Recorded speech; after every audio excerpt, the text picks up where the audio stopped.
Mafia Atiq और अशरफ से ATS भी करेगी पूछताछ।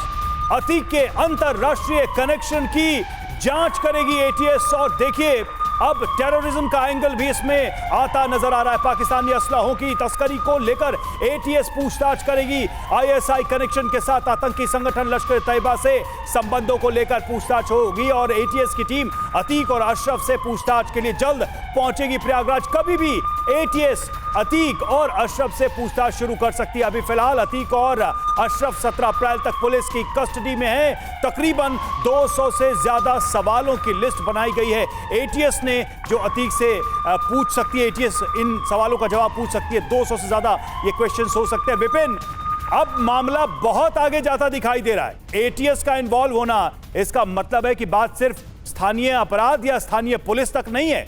अब ये राष्ट्रीय सुरक्षा का मुद्दा बन चुका है और अतीक उसके घेरे में है।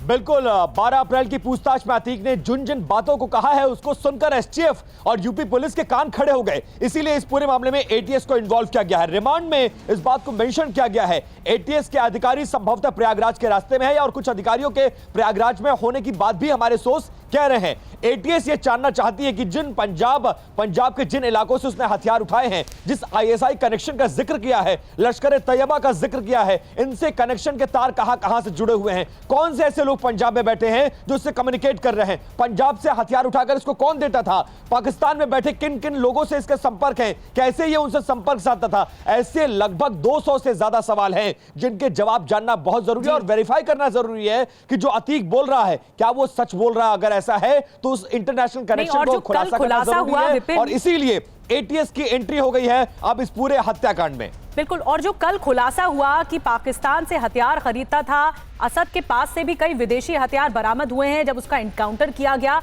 ये तमाम चीजें इस बात को जोड़ने के लिए, इस बात की कड़ी को जोड़ने के लिए बहुत जरूरी थी कि इस मामले में जो एंटी टेररिस्ट स्क्वाड है यानी एटीएस, वो भी शामिल होगा और पूछताछ करेगा।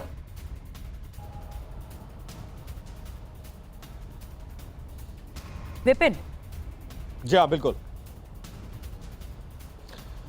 एटीएस की देखिए, मैं वही बात अपनी बता रहा था और मैं अपनी बात को पूरी करता हूं निधि, और मुझे थोड़ा समय भी दीजिएगा बिना रोक टोक के। मैं ये बताना चाहता हूं कि एटीएस की एंट्री हो चुकी है। संभवतः कुछ अधिकारियों को प्रयागराज में होने की बात कही जा रही है। कुछ अधिकारी रास्ते में हैं जो इन 4 दिनों के दौरान जब एसटीएफ से ब्रेक मिलेगा, क्योंकि लोकल कनेक्शन के साथ साथ इंटरनेशनल कनेक्शन को एस्टैब्लिश करना है, क्योंकि अतीक ने अपने मुंह से खुद इस बात को कबूला है कि उसके तार आईएसआई से लेकर लश्कर तैयबा तक से जुड़े हुए हैं। लिहाजा ये मामला अंतरराष्ट्रीय हो जाता है और देश की सुरक्षा को भी इससे खतरा पैदा होता है। ऐसे में और एक बड़ा सवाल हो चुकी है ये भी है कि क्या इतने सालों में आईएसआई के द्वारा लिए गए हथियारों का इस्तेमाल देश के अंदर किसी आतंकी हमले में किया गया और क्या ये हथियार अतीक की तरफ से प्रोवाइड कराए गए? यह बहुत बड़ी चिंता की बात है।